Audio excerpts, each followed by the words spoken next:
ಕೋಣೆಯ ಕಪಾಟಿನ ಹಿಂದೆ ನಿಂತು ರುದ್ರನ ಮಾತುಗಳನ್ನ ನಂಬಲು ಸಾಧ್ಯವಾಗದೆ ರಂಜನಿ ನಿಂತಿದ್ಲು. ಆದರೆ ಅವಳ ಮನಸ್ಸಿನಲ್ಲಿ ಒಂದು ಪ್ರಶ್ನೆ ಕೊರಿತಾ ಇತ್ತು. ಅಷ್ಟೊಂದು ದ್ವೇಷದಿಂದ ಯಾರ ಬಗ್ಗೆ ಮಾತಾಡ್ತಿದ್ದಾನೆ?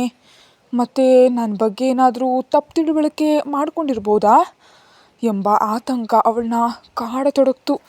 ಭಗವಂತ, ಒಂದು ಕಡೆಯಿಂದ ಸಂಕಷ್ಟದ ಗಂಟುಗಳನ್ನ ಸಿಡಲಾಗ್ತಿವೆ ಅಂತ ಅಂದ್ಕೊಂಡ್ರೆ ಇನ್ನೊಂದು ಕಡೆ ಮತ್ತೆ ಬಿಗಿ ಆಗ್ತಿದ್ದೀವಲ್ಲ ಅಂತ ನೆನಪಾಗಿ ರಂಜಿನಿ ಎದೆ ಮೇಲೆ ಕೈ ಇಟ್ಕೊಂಡು ಪ್ರಾರ್ಥಿಸಿದ್ಲು. ಅವಳು ಮತ್ತೆ ರುದ್ರನ ಮಾತುಗಳನ್ನ ಕಿವಿಗಟ್ಟು ಕೇಳತೊಡಗಿದ್ಲು. ಶ್ಯಾಮ್, ಸೆಕ್ಯೂರಿಟಿಗೆ ಹೇಳ್ಬಿಡು, ಇನ್ನು ಮುಂದೆ ಅನನ್ಯ ಆಫೀಸಿಗೆ ಬಂದರೆ ಅವಳ ಮೇಲೆ ವಿಶೇಷ ನಿಗಾ ಇಡಬೇಕು. ನಮಗೆ ಅವಳ ರಹಸ್ಯಗಳೆಲ್ಲ ಗೊತ್ತು ಎಂಬ ವಿಷಯ ಅವಳಿಗೆ ತಿಳಿಯಬಾರ್ದು. ಆಮೇಲೆ ಆಫೀಸ್ನಿಂದ ಕಳುವಾದ ಫೈಲ್ಗೆ ಪ್ರತಿಯಾಗಿ ಅವಳ ಅಕೌಂಟಿಗೆ ಎಷ್ಟು ಹಣ ಬಂದಿದೆ ಎಂಬ ವಿಷಯವು ನನಗೆ ತಿಳಿಬೇಕು. ರುದ್ರನ ಧ್ವನಿಯಲ್ಲಿ ಗಾಂಭೀರ್ಯಕ್ಕಿಂತ ಹೆಚ್ಚಾಗಿ ಕೋಪ ತುಂಬಿತ್ತು. ಬಾಯ್. ಫೋನ್ ಇಟ್ಟ ನಂತರ ರುದ್ರ ತನ್ನ ಜೇಬಿನಿಂದ ಒಂದು ಸಿಗರೇಟನ್ನು ತೆಗೆದುಕೊಂಡ. ಆದರೆ ರಂಜಿನಿ ಮಾತ್ರ ರುದ್ರ ಅನನ್ಯಾಳ ಬಗ್ಗೆ ಎಲ್ಲ ಸತ್ಯಗಳನ್ನು ತಿಳ್ಕೊಂಡಿದ್ದಾನೆ ಎಂಬ ಶಾಕ್ನಲ್ಲೇ ಇದ್ಲು. ಆಫೀಸ್ನಿಂದ ಅತಿ ಮುಖ್ಯವಾದ ಫೈಲ್ಗಳು ಕಳುವಾಗಿವೆ ಮತ್ತು ಮನೆಯವರೆಲ್ಲ ಅದರ ಟೆನ್ಷನ್ನಲ್ಲಿದ್ದಾರೆ ಅಂತ ಅವಳಿಗೆ ತಿಳಿದಿತ್ತು. ಆದರೆ ಅನನ್ಯ ಇಂತಹ ಕೆಲಸ ಮಾಡ್ತಾಳೆ ಅಂತ ಅವಳು ಕನಸಿನಲ್ಲೂ ಯೋಚಿಸಿರಲಿಲ್ಲ. ಇಲ್ಲಿ ಮನೆಯವರೆಲ್ಲ ಅವಳ ಜೊತೆ ಎಷ್ಟು ಪ್ರೀತಿಯಿಂದ ಮಾತಾಡ್ತಾರೆ. ರಂಜಿನಿಗೆ ಅನನ್ಯಾಳ ಮೇಲೆ ತೀವ್ರ ಕೋಪ ಮತ್ತು ಅಸಹ್ಯ ಉಂಟಾಯಿತು. ಅಷ್ಟೇ ಅಲ್ಲದೆ ಸರಸ್ವತಿ ಅಮ್ಮ ಮತ್ತು ಪಾರ್ವತಮ್ಮ ಅಜ್ಜಿ ಬಗ್ಗೆ ಸಂಕಟ ಮತ್ತು ಕನಿಕರವೂ ಮೂಡಿತು. ಅದೇ ಸಮಯದಲ್ಲಿ ಅನನ್ಯಾಳ ಮುಖವಾಡ ಕಳಿಸಿರೋದು ರುದ್ರನಿಗೆ ತಿಳಿದಿದೆ ಎಂಬ ವಿಷಯ ರಂಜನಿಗೆ ಅತೀವ ಸಂತೋಷವನ್ನು ನೀಡಿತು. ಹಾಗಾದರೆ ಯಜಮಾನರು ಅನನ್ಯಾಳ ಎಲ್ಲ ಕೆಲಸಗಳನ್ನ ಅರ್ಥ ಮಾಡಿಕೊಂಡು ಅವಳಿಗೆ ಬಲೆ ಹೆಣೆದು ಕಾಯ್ತಿದ್ದಾರೆ. ರಂಜನಿಗೆ ಸಂತೋಷದಿಂದ ಕುಣಿದಾಡಬೇಕನ್ನಿಸ್ತು. ಯಾಕಂದರೆ ಅನನ್ಯ ಒಬ್ಬ ವಂಚಕಿ. ಯಜಮಾನರು ಅವಳನ್ನು ಅಷ್ಟು ಆತ್ಮಾಭಿಮಾನದಿಂದ ಪ್ರೀತಿಸುವಾಗ ಅವಳವರಿಗೆ ಹೀಗೆ ಬೆನ್ನಿಗೆ ಚೂರಿ ಹಾಕ್ತಿರೋದನ್ನು ಅವಳಿಗೆ ಸಹಿಸೋದಕ್ಕೆ ಸಾಧ್ಯವಿರಲಿಲ್ಲ. ನನಗೆ ಯಜಮಾನರು ಸಿಗದಿದ್ದರೂ ಪರವಾಗಿಲ್ಲ, ಅವ್ರು ಯಾರಿಗೂ ಮೋಸ ಹೋಗಬಾರ್ದು. ಅನನ್ಯಾಳ ಬಗ್ಗೆ ಎಷ್ಟೇ ದ್ವೇಷ ಇದ್ದರೂ ಕವನಾಳ ಈ ಸ್ಥಿತಿಗೆ ಕಾರಣ ಆದ ನನ್ನನ್ನು ಯಜಮಾನರು ಎಂದಿಗೂ ಕ್ಷಮಿಸೋದಿಲ್ಲ ಅಂತ ಗೊತ್ತು. ಆದರೆ ಕವನಾಳ ಆಕ್ಸಿಡೆಂಟ್ನ ಹಿಂದಿರೋ ರಹಸ್ಯವನ್ನು ಹೊರಹಾಕಲೇಬೇಕು. ಅದಕ್ಕೆ ನನ್ನಿಂದ ಸಾಧ್ಯ. ಆದರೆ ಯಜಮಾನರು ನನ್ನನ್ನು ಸ್ವೀಕರಿಸದಿದ್ದರೂ ನಾನು ನೆಮ್ಮದಿಯಿಂದ ಈ ಮನೆ ಬಿಟ್ಟು ಹೋಗಬಹುದು. ಕೋಣೆಯಲ್ಲಿ ಕೂತು ಒಮ್ಮೆ ಧೂಮಪಾನ ಮಾಡಿದ ನಂತರ ರುದ್ರ ಹಾಸಿಗೆಯಿಂದ ಎದ್ದು ತನ್ನ ಶರ್ಟನ್ನು ಬಿಚ್ಚಿಟ್ಟ. ಕೇವಲ ಪ್ಯಾಂಟ್ ಮಾತ್ರ ಧರಿಸಿ ಶರ್ಟ್ಲೆಸ್ ನಿಂತಿದ್ದ ರುದ್ರ. ಹಠಾತ್ತನೆ ಬಾತ್ರೂಮ್ ಕಡೆ ಹೋದ ರುದ್ರ ಅಲ್ಲಿ ರಂಜಿನಿಯನ್ನು ಕಂಡು ಒಂದು ಕ್ಷಣ ಸ್ತಬ್ಧನಾಗಿ ನಿಂತುಬಿಟ್ಟ. ನೀರಿನಿಂದ ಒದ್ದೆಯಾಗಿ ನಿಂತಿರುವ ರಂಜಿನಿ ಮೊಣಕಾಲಿಗೂ ಎತ್ತರವಿರುವ ಗುಲಾಬಿ ಬಣ್ಣದ ಟವೆಲ್ ಮಾತ್ರ ಧರಿಸಿದ್ಲು. ಅವಳ ಶರೀರದ ಮೇಲೆ ಅವನ ಕಣ್ಣುಗಳು ಸಂಚರಿಸಿದ್ವು. ಅವಳ ಮೈಬಣ್ಣ ಬೆಣ್ಣೆಯಂತಿತ್ತು. ಬಲಗಡೆ ಹೆಗಲ ಮೇಲೆ ಕಾಣ್ತಿದ್ದ ಆ ಕಪ್ಪು ಮಚ್ಚೆಯನ್ನು ಕಂಡು ಅವನಿಗೇನೋ ಒಂದು ಸೆಳೆತ ಉಂಟಾಯಿತು. ಅದೇ ಸಮಯದಲ್ಲಿ ರಂಜಿನಿ ಕೂಡ ಅವನನ್ನು ದಿಟ್ಟಿಸಿ ನೋಡ್ತಿದ್ಲು. ಶರ್ಟ್ ಇಲ್ಲದ ಕಾರಣ ಅವನ ದೇಹದ ಮಾಂಸಖಂಡಗಳು ಎದ್ದು ಕಾಣುತ್ತಿದ್ವು. ಅವನ ಸಿಕ್ಸ್ ಪ್ಯಾಕ್ ದೇಹ, ಆ ಬಿಳಿ ಮೈ ಮೇಲೆ ಎದೆ ಹತ್ತಿರ ಚಿನ್ನದ ಪೆಂಡೆಂಟ್ ಇತ್ತು. ಅವನ ಕುತ್ತಿಗೆಯಿಂದ ಇಳಿತಾ ಇದ್ದ ಬೆವರಿನ ಹನಿ ಅವನ ಎದೆ ಮೇಲೆ ಹರಿತಾ ಇರೋದನ್ನು ಅವಳು ಬಹಳ ಕುತೂಹಲದಿಂದ ನೋಡ್ತಾ ನಿಂತಳು. ಆ ಕ್ಷಣ ಅವಳು ತನ್ನ ಬಟ್ಟೆ ಬಗ್ಗೆಯೂ ಮರೆತು ಹೋಗಿದ್ಲು. ರುದ್ರನ ಸ್ಥಿತಿಯು ಇದೇ ಆಗಿತ್ತು. ರುದ್ರ ಮೆಲ್ಲನೆ ರಂಜನಿ ಹತ್ರ ನಡೆದ. ಅವಳ ಶರೀರದ ಮೇಲೆ ಹರಿತಾ ಇದ್ದ ನೀರಿನ ಹನಿಗಳನ್ನ ಸವಿಬೇಕು ಅನ್ನಿಸ್ತು ಅವನಿಗೆ. ಇದುವರೆಗೆ ನಾನು ಕಂಡ ಹೆಣ್ಣುಮಕ್ಕಳಲ್ಲೇ ಅತೀ ಸುಂದರಿಯವಳು ಎಂಬ ಭಾವನೆ ಅವನೊಳಗೆ ಮೂಡಿತು. ತಾನೇ ತಿಳಿಯದಂತೆ ಅವನ ಕಾಲುಗಳು ಅವಳ ಹತ್ತಿರ ನಡೆದವು. ತನ್ನ ಹತ್ತಿರ ಬರ್ತಾ ಇರೋ ರುದ್ರನನ್ನು ಕಂಡಾಗಲೇ ರಂಜನಿಗೆ ತನ್ನ ಬಟ್ಟೆ ಅರಿವಾಯಿತು. ರುದ್ರ ಕಣ್ಣು ಮಿಟಕಿಸ್ದೆ ಅವಳನ್ನೇ ನೋಡ್ತಿದ್ದಾನೆ. ಅವಳ ಮೈ ಮೇಲೆ ಕೇವಲ ಆ ಪುಟ್ಟ ಟವೆಲ್ ಮಾತ್ರ ಇದೆ. ತನ್ನ ವೇಷದ ಬಗ್ಗೆ ನೆನಪಾಗಿ ಅವಳಿಗೆ ಬಹಳ ಮುಜುಗರ ಆಯಿತು. ಹಠಾತ್ತನೆ ಅವಳು ಗಾಬರಿಯಾದ್ಲು. ಬಿಟ್ಟ ಕಣ್ಣುಗಳಿಂದ ತನ್ನ ಹತ್ತಿರ ಬರ್ತಿರೋ ರುದ್ರನನ್ನು ಕಂಡು ಅವಳಿಗೆ ಮೈ ನಡುಗಿದಂತಾಯಿತು. ರುದ್ರ ಅವಳ ಹತ್ತಿರ ತಲುಪಿದ ತಕ್ಷಣ ರಂಜಿನಿ ತಲೆ ಎತ್ತಿ ನೋಡಿದ್ಲು. ಆದರೆ ಅಷ್ಟರಲ್ಲೇ ರುದ್ರ ಅವಳ ಸೊಂಟಕ್ಕೆ ಕೈ ಹಾಕ್ತನ್ನತ್ತ ಬಿಗಿಯಾಗಿ ಹೇಳ್ಕೊಂಡಿದ್ದ. ರಂಜನಿ ಒಂದು ಕ್ಷಣ ಬೆಚ್ಚಿಬಿದ್ಲು. ಅವಳೇನಾದರೂ ಹೇಳೋ ಮುನ್ನವೇ ರುದ್ರ ಅವಳ ತುಟಿಗಳಿಗೆ ಮುತ್ತಿಟ್ಟಿದ್ದ. ರಂಜನಿಯ ಮೈಮನದಲ್ಲಿ ಮಿಂಚು ಸಂಚರಿಸಿದಂತಾಯಿತು. ರುದ್ರ ಕಣ್ಣುಗಳನ್ನ ಮುಚ್ಚಿ ಆ ಚುಂಬನವನ್ನು ಅನುಭವಿಸಿದ್ದ. ತಕ್ಷಣ ಕಣ್ತೆರೆದು ನೋಡಿದ ರಂಜನಿಗೆ ಎಲ್ಲವನ್ನ ಮರೆತು ತನ್ನನ್ನು ಚುಂಬಿಸ್ತಿರೋ ರುದ್ರ ಕಂಡ. ತಕ್ಷಣ ಎಚ್ಚೆತ್ತುಕೊಂಡವಳಂತೆ ರಂಜನಿ ರುದ್ರನನ್ನು ಹಿಂದಕ್ಕೆ ತಳ್ಳಿದ್ಲು. ಆದರೆ ರುದ್ರ ಅವಳ ಸೊಂಟವನ್ನು ಹಿಡಿದು ಮತ್ತಷ್ಟು ತನ್ನ ಹತ್ತಿರ ಎಳಕೊಂಡು ಬಹಳ ಆವೇಶದಿಂದ ಮತ್ತೆ ಚುಂಬಿಸತೊಡಗ್ದ. ಅಷ್ಟರಲ್ಲೇ ರಂಜನಿಯ ಪ್ರತಿರೋಧವು ಕಡಿಮೆಯಾಯಿತು. ಅವಳು ಅವನನ್ನು ಬಿಗಿಯಾಗಪ್ಕೊಂಡ್ಳು. ಇಬ್ಬರು ಚುಂಬನದಲ್ಲಿ ಮುಳುಗಿದ್ರು. ಅದು ರುದ್ರನಲ್ಲಿ ಹೊಸ ಆವೇಶವನ್ನು ಉಂಟು ಮಾಡಿತು. ರುದ್ರ ಅವಳ ತುಟಿಗಳನ್ನು ಬಿಟ್ಟು ಅವಳ ಕುತ್ತಿಗೆ ಹತ್ತಿರ ಮುಖ ಒತ್ತುತ್ತಿದ್ದ. ಅಲ್ಲಿ ಚುಂಬಿಸುತ್ತಾ ಅವಳ ಶರೀರದ ಮೇಲೆ ಅವನ ಕೈಗಳು ಸಂಚರಿಸಿದ್ವು. ರಂಜನಿಗೆ ಅವನಿಗೆ ಸಂಪೂರ್ಣವಾಗಿ ಶರಣಾದ್ಲು. ಪರಸ್ಪರ ಇಬ್ಬರು ಗಾಢವಾದ ಚುಂಬನದಲ್ಲಿ ಮಿಂದ್ರು. ಆ ಕ್ಷಣ ತನ್ನ ಪ್ರೀತಿ, ತನ್ನ ಯಜಮಾನರು ಇದೇ ಅವಳ ಮನಸ್ಸಿನ ತುಂಬ ಇತ್ತು. ಆ ಸಮಯದಲ್ಲಿ ರಂಜನಿಯಲ್ಲಿ ಪ್ರೀತಿ ತುಂಬಿದರೆ ರುದ್ರನ ಹೃದಯದಲ್ಲಿ ರಂಜನಿ ಸ್ಥಾನ ಪಡೆದಿದ್ದಾಳೆ ಎಂಬುದಕ್ಕೆ ಆ ಕ್ಷಣವೇ ಸಾಕ್ಷಿಯಾಯಿತು. ಆದರೆ ಅವನ ಮನಸ್ಸು ರಂಜನಿ ಮೇಲಿನ ಪ್ರೀತಿಯನ್ನು ಒಪ್ಕೊಳ್ತಿರ್ಲಿಲ್ಲ ಅಷ್ಟೆ. ಹಠಾತ್ತನೆ ರುದ್ರನ ಫೋನ್ ರಿಂಗ್ ಆಯಿತು. ಅವನು ತಕ್ಷಣ ಅವಳಿಂದ ದೂರ ಸರಿದ. ಆಗಲೇ ತಾವು ಇದುವರೆಗೆ ಮಾಡಿದ್ದೇನು ಎಂಬ ಅರಿವು ಇಬ್ಬರಿಗೂ ಬಂದಿತ್ತು. ರಂಜನಿಗೆ ವಿಪರೀತ ಮುಜುಗರ ಆಯಿತು. ಏನೋ ಕಾರಣಕ್ಕೆ ಅವನ ಮುಖವನ್ನು ನೋಡಲು ಅವಳಿಗೆ ಸಾಧ್ಯವಾಗಲಿಲ್ಲ. ಅವಳು ತಕ್ಷಣ ಡ್ರೆಸ್ಸಿಂಗ್ ರೂಮ್ಗೆ ಓಡಿದ್ಲು.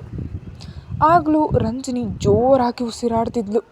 ಸ್ವಲ್ಪ ಹೊತ್ತಿನ ಹಿಂದೆ ನಡೆದ ಘಟನೆಗಳನ್ನ ನೆನೆದು ರುದ್ರನಿಗೆ ಒಂದು ರೀತಿಯ ಅಸ್ವಸ್ಥತೆ ಕಾಡ್ತು. ಅಂದು ರಂಜನಿ ಮಳೆಯಲ್ಲಿ ನೆನೆದಾಗ ಅವಳ ಬಟ್ಟೆ ಬದಲಿಸಿದ್ದ ದೃಶ್ಯ ಅವನ ನೆನಪಿಗೆ ಬಂತು.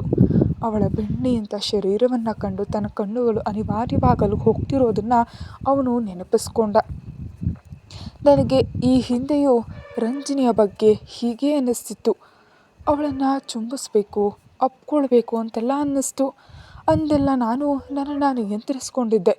ಆದರೆ ಇಂದು ನನಗೆ ನನ್ನ ಮೇಲೆ ನಿಯಂತ್ರಣ ಇರಲಿಲ್ಲ. ತನ್ನ ಮುಂದೆ ತಲೆ ತಗ್ಗಿಸಿ ನಿಂತಿದ್ದ ರಂಜನಿಯ ಅನುಮತಿಯೂ ಇಲ್ಲದೆ ಅವಳನ್ನು ಚುಂಬಿಸಿದ್ದನ್ನು ನೆನೆದು ರುದ್ರನಿಗೇನೋ ಸಂಕಟ ಆಯಿತು. ಅವನು ಅಸಮಾಧಾನದಿಂದ ತನ್ನ ಹಣೆಯನ್ನು ಸವರಿದ. ಆದರೆ ಮರುಕ್ಷಣವೇ ಅವನ ಕಣ್ಣುಗಳು ಸಣ್ಣದಾದವು. ತನ್ನ ಚುಂಬನದಲ್ಲಿ ಮೈಮರೆತು ತನ್ನನ್ನು ಬಿಗಿಯಾಗಿ ಅಪ್ಪಿಕೊಂಡು ತಿರುಗಿ ಚುಂಬಿಸಿದ ರಂಜನಿಯ ಮುಖ ಅವನ ಕಣ್ಮುಂದೆ ಬಂತು. ನಾನು ಅವಳಿಗೆ ಮುತ್ತಿಟ್ಟರು ಅವಳು ವಿರೋಧಿಸಲಿಲ್ವಲ್ಲ, ಸಾಲದಕ್ಕೆ ನನಗೆ ತಿರುಗಿ ಮುತ್ತಿಟ್ಲು. ಮೊದಲು ನಾನು ಮುತ್ತಿಟ್ಟರು ಅವಳು ನನ್ನನ್ನು ತಡಿಬಹುದಿತ್ತಲ್ವಾ. ಹೀಗಿದ್ದರೂ ಅವಳು ಸುಮ್ಮನಿದ್ದಾಳೆ ಅಂದರೆ ಅವಳಿಗೂ ನನ್ನ ಮೇಲೆ ಅಂಥದ್ದೇ ಭಾವನೆಗಳಿವೆಯಾ? ಅವನ ಆಲೋಚನೆಗಳು ಸಾಗುತ್ತಲೇ ಇದ್ದವು. ಆದರೆ ನಾನು ಯಾಕೆ ಅವಳಿಗೆ ಮುತ್ತಿಟ್ಟೆ? ನಾನು ಅವಳನ್ನ ಕಂಡಾಗ ಯಾಕೆ ಹೀಗೆ ಅನ್ನಿಸ್ತದೆ?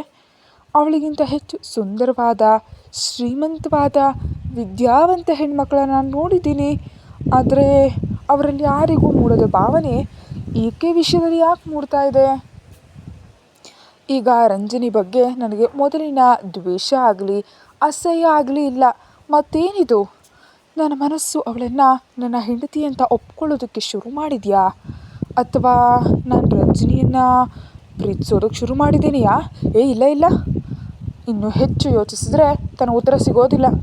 ಬದಲಾಗಿ ಟೆನ್ಷನ್ ಆಗುತ್ತೆ ಅಂತ ಅರಿತ ರುದ್ರ ಬಾತ್ರೂಮ್ಗೆ ಹೋದ.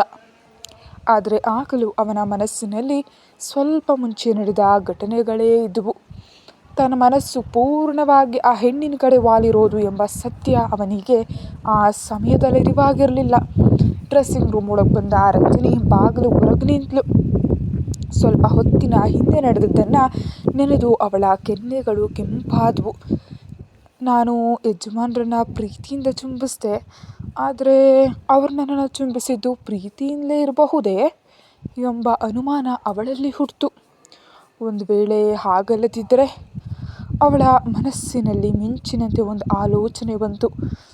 ಅಂದು ತನಗೆ ಜ್ವರ ಬಂದಾಗ ತನಗೆ ಅರಿವಿಲ್ಲದಿದ್ದರೂ ತನ್ನ ಬಟ್ಟೆಯನ್ನು ಬದಲಿಸಿ ತನ್ನನ್ನು ಕೆಟ್ಟ ದೃಷ್ಟಿಯಿಂದ ನೋಡಿದ ರುದ್ರನ ಮುಖ ಅವಳ ನೆನಪಿಗೆ ಬಂತು. ಅವಳ ಕಣ್ಣುಗಳು ಅರಳಿದ್ವು. ಅವಳ ತುಟಿಗಳಲ್ಲಿ ನಗು ಮೂಡಿತು. ಒಂದು ವೇಳೆ ಯಜಮಾನರಿಗೆ ಬೇಕಾಗಿದ್ದು ಕೇವಲ ನನ್ನ ಶರೀರ ಆಗಿದ್ದರೆ ಅಂದು ಜ್ವರದಿಂದ ಪ್ರಜ್ಞೆಯಿಲ್ಲದು ಬಿದ್ದಿದ್ದಾಗ ಅವ್ರು ಏನಾದರೂ ಮಾಡ್ಬೋದಿತ್ತಲ್ವಾ? ಆಗ ಅವ್ರು ನನ್ನನ್ನು ತಪ್ಪು ರೀತಿಯಲ್ಲಿ ಸ್ಪರ್ಶಿಸಲೇ ಇಲ್ಲ. ಸಾಲದಕ್ಕೆ ಶತ್ರು ಅಂತ ನೆನಪಾಗಿದ್ರು ನನ್ನನ್ನು ರಕ್ಷಿಸಿದ್ರು. ಆದರೆ ಇಂದು ಅಧಿಕಾರದಿಂದ ನನ್ನನ್ನು ಸ್ಪರ್ಶಿಸಿದ್ದಾರೆ ಅಂದರೆ ಹೌದು, ಯಜಮಾನರಿಗೆ ನನ್ನ ಮೇಲೆ ಪ್ರೀತಿ ಇದೆ. ಆ ಕಣ್ಣುಗಳಲ್ಲಿ ನಾನು ಕಂಡದ್ದು ಪ್ರೀತಿಯನ್ನೇ. ಆ ಅಧಿಕಾರ ಮತ್ತು ಇಷ್ಟದಿಂದಲೇ ಅವರು ನನ್ನ ಅಪ್ಪಿಕೊಂಡಿದ್ದು ಮತ್ತು ಚುಂಬಿಸಿದ್ದು. ಆ ಸಮಯದಲ್ಲಿ ಆ ಕಣ್ಣುಗಳಲ್ಲಿದ್ದ ಮಿಂಚು ಅದು ನನ್ನ ಮೇಲಿನ ಪ್ರೀತಿಯೇ ಹೌದು. ಅವಳ ಕೆನ್ನೆಗಳು ಕೆಂಪಾದವು. ಕವನಾಳ ಈ ಸ್ಥಿತಿಯಿಂದಾಗಿ ರುದ್ರ ತನ್ನನ್ನು ಒಪ್ಕೊಳ್ತಿಲ್ಲ ಅಂತ ಅವಳಿಗೆ ಅರ್ಥವಾಯಿತು. ಕವನ ಗುಣಮುಳುಕಳಾಗಿ ಮರಳಿ ಬರೋವರೆಗೆ ಅವನ ಪ್ರೀತಿಗಾಗಿ ಕಾಯೋದಕ್ಕೆ ಅವಳು ಸಿದ್ಧಳಿದ್ಲು. ಆದರೆ ರುದ್ರ ತನ್ನ ಪ್ರೀತಿಯನ್ನು ವ್ಯಕ್ತಪಡಿಸೋ ಮೊದಲೇ ಕವನಾಳ ಆಕ್ಸಿಡೆಂಟ್ನ ಹಿಂದಿನ ಸತ್ಯವನ್ನು ಪತ್ತೆ ಹಚ್ಚಲೇಬೇಕು ಅಂತ ಅವಳು ನಿರ್ಧರಿಸಿದ್ಲು. ಆಗಲೂ ಮನಸ್ಸಿನಲ್ಲಿ ಆರಿಗ್ನ ಮಾತುಗಳೇ ಇದ್ವು. ಯಾವುದೇ ಕಾರಣಕ್ಕೂ ಈ ಆಕ್ಸಿಡೆಂಟ್ನಿಂದಾಗಿ ಕವನ ಕೋಮಾಗೆ ಹೋಗೋ ಸಾಧ್ಯತೆಯಂತೂ ಇಲ್ಲ. ಅಂದು ನಡೆದ ಆಕ್ಸಿಡೆಂಟ್ ನೋಡಿದ್ರೆ ಕವನಾಳ ತಲೆಗೆ ಅಥವಾ ಮತ್ಯಾವುದೇ ಭಾಗಕ್ಕೆ ದೊಡ್ಡ ಏಟು ಬೀಳೋದಕ್ಕೆ ಸಾಧ್ಯನೇ ಇಲ್ಲ. ಹೀಗಿರುವಾಗ ಅವಳು ಹೇಗೆ ಕೋಮಾಗೆ ಹೋದ್ಲು? ಹಾಗಾದರೆ ನಮಗೆ ತಿಳಿಯದ ಇನ್ಯಾವುದೋ ವಿಷಯ ಅಲ್ಲಿ ನಡೆದಿದೆ. ಅದು ಅಲ್ಲದೆ ಹಾಸ್ಪಿಟಲ್ ರೆಕಾರ್ಡ್ಗಳು ಕಣ್ಮರೆಯಾಗಿವೆ. ಇವೆಲ್ಲದಕ್ಕೂ ಉತ್ತರ ಕಂಡುಕೊಂಡ ನಂತರ ನಾವು ಸಂತೋಷವಾಗಿ ಒಟ್ಟಿಗೆ ಜೀವನವನ್ನು ಶುರು ಮಾಡೋಣ ರೀ. ಅಲ್ಲಿವರೆಗೆ ಇದು ಹೀಗೇ ಇರಲಿ. ನಡೆದ ಘಟನೆಗಳನ್ನ ನೆನೆದು ರಂಜನಿ ಮನಸ್ಸಿನಲ್ಲೇ ನಕ್ಕದ್ಲು. ಅಂದಿನಿಂದ ರಂಜನಿ ರುದ್ರನ ಜೊತೆಗಿನ ಹೊಸ ಜೀವನದ ಬಗ್ಗೆ ಕನಸನ್ನು ಕಾಣತೊಡಗಿದ್ಲು. ರುದ್ರನ ಮನಸ್ಸು ಬಹಳ ಅಸ್ತವ್ಯಸ್ತವಾಗಿತ್ತು. ಸ್ನಾನ ಮಾಡಿ ಬಟ್ಟೆ ಬದಲಿಸಿ ಬರೋ ಅಷ್ಟರಲ್ಲಿ ರಂಜನಿ ಅಡುಗೆ ಮನೆಗೆ ಹೋಗಿದ್ಲು. ರುದ್ರ ಅಲ್ಮೇರ ತೆರೆದು ಒಂದು ಬಾಟಲ್ ತೆಗೆದುಕೊಂಡು ನೇರವಾಗಿ ಆಫೀಸ್ ರೂಮ್ಗೆ ಹೋದ. ಟೆನ್ಷನ್ ಹೆಚ್ಚಾದಾಗ ಅಲ್ಲಿನ ಬಾಲ್ಕನಿಯಲ್ಲಿ ಆದಿತ್ಯ ಕೂತಿರೋದನ್ನು ರುದ್ರ ಕಂಡಿದ್ದ. ಆದಿತ್ಯ ಮತ್ತು ರುದ್ರ ಇಬ್ಬರು ಒಟ್ಟಿಗೆ ಸೇರೋ ಜಾಗ ಅದಾಗಿತ್ತು. ಅದು ಒಂದು ಪಾಸಿಟಿವ್ ವೈಬ್ ನೀಡೋ ಜಾಗ. ಆಫೀಸ್ ರೂಮಿನ ಹೊರಗೆ ಒಂದು ವಿಶಾಲವಾದ ಬಾಲ್ಕನಿ ಇತ್ತು. ಅಲ್ಲಿ ಒಂದು ಸಣ್ಣ ಪೂಲ್ ಇತ್ತು. ಅಲ್ಲಿಗೆ ಆದಿತ್ಯ ಮತ್ತು ರುದ್ರ ಯಾರನ್ನು ಸೇರಿಸ್ತಾ ಇರಲಿಲ್ಲ. ಯಾವಾಗಲಾದರೂ ತರುಣ್ ಮತ್ತು ರಾಹುಲ್ ಅಲ್ಲಿಗೆ ಹೋಗ್ತಾ ಇದ್ರು. ಅವರು ಇಲ್ಲದಿದ್ದಾಗ ಮಾತ್ರ. ರುದ್ರ ಪೂಲ್ ಹತ್ರ ಇದ್ದ ಸಣ್ಣ ಕುರ್ಚಿಯಲ್ಲಿ ಕೂತು ಓಡ್ಕಾ ಬಾಟಲಿನ ಬಾಯಿಗೆ ಹಚ್ಕೊಂಡ. ಮೆಲ್ಲಿನ ಕುಡಿಯೋ ಅಂತ ಶಬ್ದ ಕೇಳಿ ತಿರುಗಿ ನೋಡಿದ ರುದ್ರನಿಗೆ ಕಂಡಿದ್ದು ಆದಿತ್ಯ. ಆದಿತ್ಯನನ್ನು ಕಂಡ ರುದ್ರ ಬಾಟಲಿಯನ್ನು ಕೆಳಗಿಟ್ಟ. ನಾನು ಕುಡಿಯೋಕ್ಕೆ ಬಂದೆ. ಹೇಗಿದ್ರು ನೀನು ಸಿಕ್ಕಿದೊಳ್ಳೇದಾಯಿತು, ಕಂಪ್ನಿಗೆ ಸಿಕ್ಕಾಗಾಯಿತು ಅನ್ನುತ್ತಾ ಆದಿತ್ಯ ರುದ್ರನ ಪಕ್ಕ ಕೂತ. ಇಬ್ಬರು ಸೇರಿ ಒಂದೊಂದು ಪೆಗ್ ಕುಡಿದ್ರು. ಆಗಲೂ ರುದ್ರನ ಮುಖ ಗಂಭೀರವಾಗಿತ್ತು. ರುದ್ರ, ಹಠಾತ್ತನೆ ಆದಿತ್ಯನ ಧ್ವನಿ ಕೇಳಿ ರುದ್ರ ಬೆಚ್ಚಿ ಬಿದ್ದು ತಿರುಗಿ ನೋಡ್ದ. ಸಂಶಯದಿಂದ ತನ್ನನ್ನೇ ನೋಡ್ತಿರೋ ಆದಿತ್ಯನನ್ನು ಕಂಡು ರುದ್ರನ ಕಣ್ಣುಗಳು ಸಣ್ಣದಾದವು. ಏನು ಇದೇನಪ್ಪ ಇದು? ರುದ್ರನ ಬಿಳಿ ಬಣ್ಣದ ಕುತ್ತಿಗೆ ಮೇಲೆ ಉಗುರುಗಳಿಂದ ಗೀಚಿದಂಥ ಗಾಯದ ಗುರುತಿನ ಮೇಲೆ ಕೈ ಇಟ್ಟು ಆದಿತ್ಯ ಕೇಳ್ದ. ಆದಿತ್ಯನ ಮಾತನ್ನು ಗಮನಿಸಿದ ರುದ್ರ ತನ್ನ ಕುತ್ತಿಗೆಗೆ ಬೆರಳು ಹಚ್ಚಿದಾಗ ರಂಜನಿಯ ಜೊತೆಗಿನ ಆ ಕ್ಷಣಗಳು ಅವನ ಕಣ್ಣು ಮುಂದೆ ಬಂದವು. ಚುಂಬನದ ಲಹರಿಯಲ್ಲಿದ್ದಾಗ ರಂಜನಿ ಉಗುರು ತಾಗಿ ಅಲ್ಲಿ ಗಾಯವಾಗಿತ್ತು. ಅದನ್ನು ಇವ್ರ ಹತ್ರ ಹೇಳೋದು ಸರಿಯಲ್ಲ. ಅದು ಅದು ತನ್ನ ಸಂಶಯದಿಂದ ನೋಡ್ತಿರೋ ಆದಿತ್ಯನಿಗೆ ಏನು ಹೇಳಬೇಕಂತ ತಿಳಿದೇ ರುದ್ರ ತಬ್ಬಿಬ್ಬಾದ. ಹೇಳಪ್ಪ, ಕುತೂಹಲದಿಂದ ಆದಿತ್ಯ ಕೇಳ್ದ. ಅದು ನಿದ್ದೆಯಲ್ಲಿ ಉಗುರು ತಗಲಿ ಗಾಯ ಆಯಿತು. ಆದಿತ್ಯನ ಮುಖ ನೋಡದೆ ರುದ್ರ ಹೇಗೋ ಹೇಳಿ ಮುಗಿಸ್ದ. ಆದರೆ ಅವನ ಮಾತುಗಳನ್ನ ನಂಬದ ಆದಿತ್ಯ ಅವನನ್ನೇ ನೋಡ್ತಾ ಕೂತ. ಲೇ, ಆ ಉಗುರು ನಿನ್ನದೋ ಅಥವಾ ನಿನ್ನ ಹೆಂಡತಿಯದ್ದೋ? ಆದಿತ್ಯನ ಹಠಾತ್ ಮಾತಿಗೆ ರುದ್ರ ತಲೆ ಎತ್ತಿ ನೋಡ್ದ.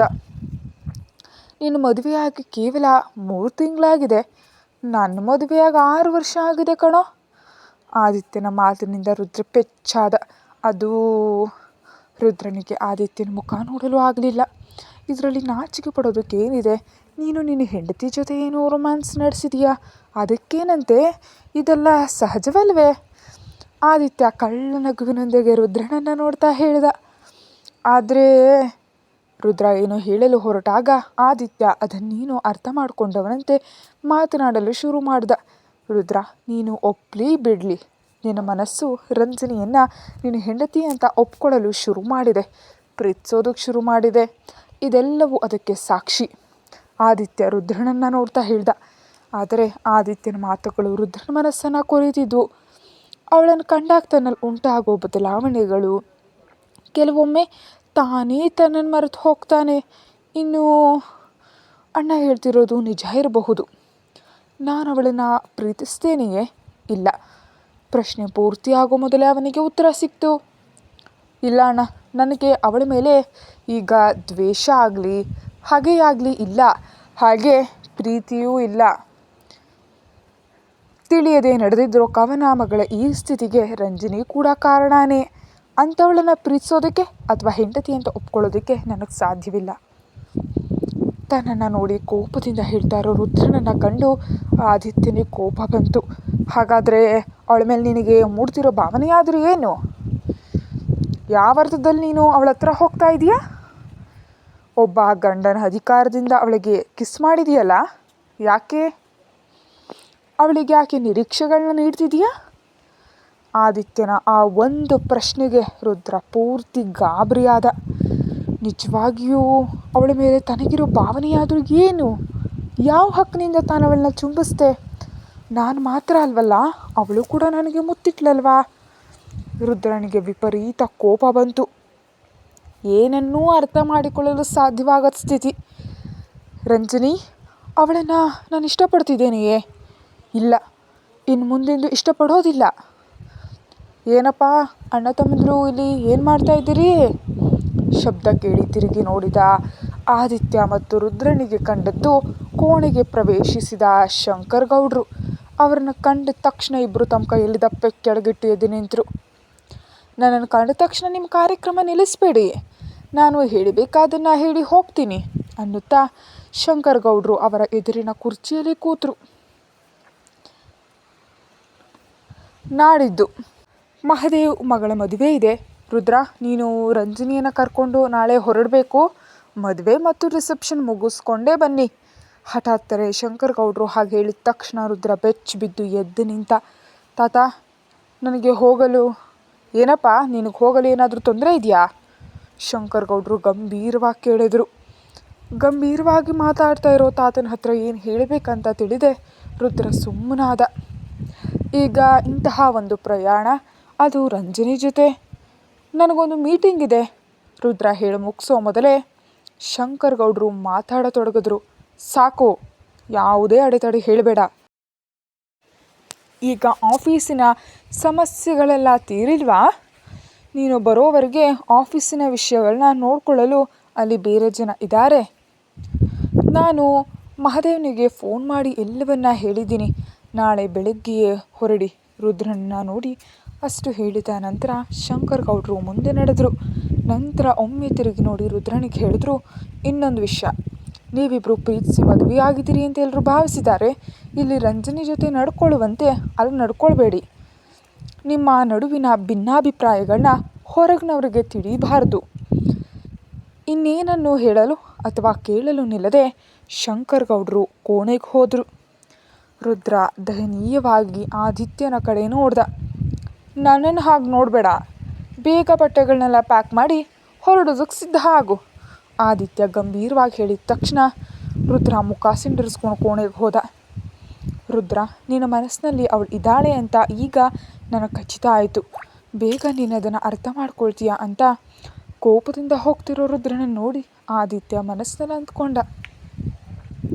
ರಂಜನಿ ಕವನಾಳ ಕೋಣೆಗೆ ಹೋಗಿ ಅವಳಿಗೆ ರಾತ್ರಿಯ ಊಟ ಮತ್ತು ಔಷಧಿಯನ್ನು ನೀಡಿದ್ಲು. ಆಗಲೂ ಅವಳ ಮನಸ್ಸು ಪೂರ್ತಿ ರುದ್ರನ ಬಗ್ಗೆ ಇತ್ತು. ಅವನ ಕಣ್ಣುಗಳಲ್ಲಿ ಕಂಡಿದ್ದು ಕೇವಲ ತನ್ನ ಮೇಲಿನ ಪ್ರೀತಿ ಮಾತ್ರ ಅಂತ ಅವಳಿಗನ್ನಿಸ್ತು. ಕಣ್ಣು ತೆರೆದು ಯಾವುದೇ ಚಲನೆ ಇಲ್ಲದೆ ಮಲಗಿದ ಕವನಾಳನ್ನು ಕಂಡಾಗ ರಂಜನಿಯ ಗಮನ ಅತ್ತ ತಿರುಗ್ತು. ಕ್ಷಣ ಮಾತ್ರದಲ್ಲಿ ಅವಳ ಹೃದಯದಲ್ಲಿ ನೋವು ಉಂಟಾಯಿತು. ರಂಜನಿ ಕವನಾಳ ಹತ್ರ ಹೋಗಿ ಅವಳ ಹಾಸಿಗೆ ಪಕ್ಕ ಕೂತ್ಲು. ಗೊತ್ತಿಲ್ಲದೆ ಆದರೂ ನಿನ್ನ ಈ ಸ್ಥಿತಿಗೆ ನಾನು ಕೂಡ ಒಂದು ಕಾರಣ. ಕವನ ಮಗಳೇ, ನಿನ್ನನ್ನು ಕ್ಷಮಿಸೋದಕ್ಕೆ ಸಾಧ್ಯವಾ? ಸೇಡಿನ ಹೆಸರಿನಲ್ಲಾದರೂ ನನ್ನ ಕೊರಳಿಗೆ ತಾಲಿ ಕಟ್ತವರು ನಿನ್ನ ಅಣ್ಣ. ಅವರ ಕಡೆಯಿಂದ ಯೋಚಿಸಿದ್ರೆ ಅದು ಸರಿ. ಆದರೆ ನನಗೆ ಪ್ರೀತಿ ತೋರಿಸಿ ನಿರೀಕ್ಷೆ ನೀಡಿ ಅವರು ನನಗೆ ಮೋಸ ಮಾಡೋದಿಲ್ಲ ಅಂತ ನನಗೀಗ ನಂಬಿಕೆ ಇದೆ. ನಿನ್ನ ಆಕ್ಸಿಡೆಂಟ್ನ ಹಿಂದೆ ಯಾರಿದ್ದಾರೆ ಅಂತ ಪತ್ತೆ ಹಚ್ಚಲೇಬೇಕು. ನೀನು ಗುಣಮುಖಳಾಗಿ ಮರಳಿ ಬಂದ ನಂತರ ನಾವೆಲ್ಲರೂ ಒಟ್ಟಿಗೆ ಬದುಕಬೇಕು. ಕತೆ ಮುಂದುವರಿಯುತ್ತೆ. ಹೆಚ್ಚಿನ ವಿಡಿಯೋಗಾಗಿ ಚಾನಲ್ನ ಸಬ್ಸ್ಕ್ರೈಬ್ ಮಾಡಿ ಮತ್ತು ಬೇಗ ಕಥೆಯನ್ನು ನೋಡೋದಕ್ಕೆ ಮೆಂಬರ್ಶಿಪ್ ತಗೊಳ್ಳಿ. Thank you.